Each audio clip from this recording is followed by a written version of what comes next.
আমার ছেলে, আমার ছোট্ট বাবাটা যখনই রাস্তা দিয়ে কোনো গাড়ির শব্দ পাবে সাথে সাথে সে দৌড়ে এসে জানালার কাছে বসবে আর গাড়ির আসা যাওয়াটা উপভোগ করবে। আসসালামু আলাইকুম, কেমন আছেন সবাই?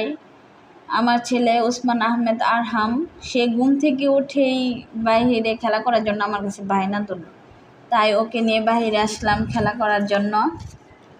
আমরা যে বাসায় থাকি ওই বাসার দুই সাইডে রাস্তা, তাই সে রাস্তার পাশেই খেলা করতেছিল। আরহাম যখন নতুন নতুন এই জায়গাটায় আসছিল তখন ও খুব একা হয়ে গেছিলো, তার সবসময় মন খারাপ থাকতো। কারণ আমরা যখন ময়মনসিং থাকতাম তখন তার দুইটা ফুফাতো ভাই আমাদের সাথে থাকতো, তাদের সাথে সে সবসময় খেলাধুলা করতো, তার অনেক ভালো লাগতো। কিন্তু এখানে আসার পর সে পুরাই একা হয়ে গেছিলো।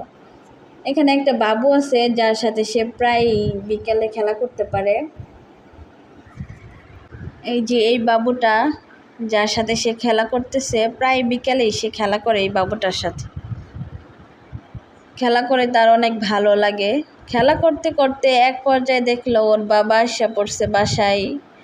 তো ওর বাবার মোটরসাইকেলে করে বাবা ছেলে ঘুরতে বের হয়ে গেল। অনেকক্ষণ অপেক্ষা করার পরে ওদের বাবা ছেলে দেখা পেলাম। তারা দুইজন ঘুরে তো অনেক খুশি। আরহাম অনেক খুশি তার বাবার সাথে ঘুরতে গিয়ে।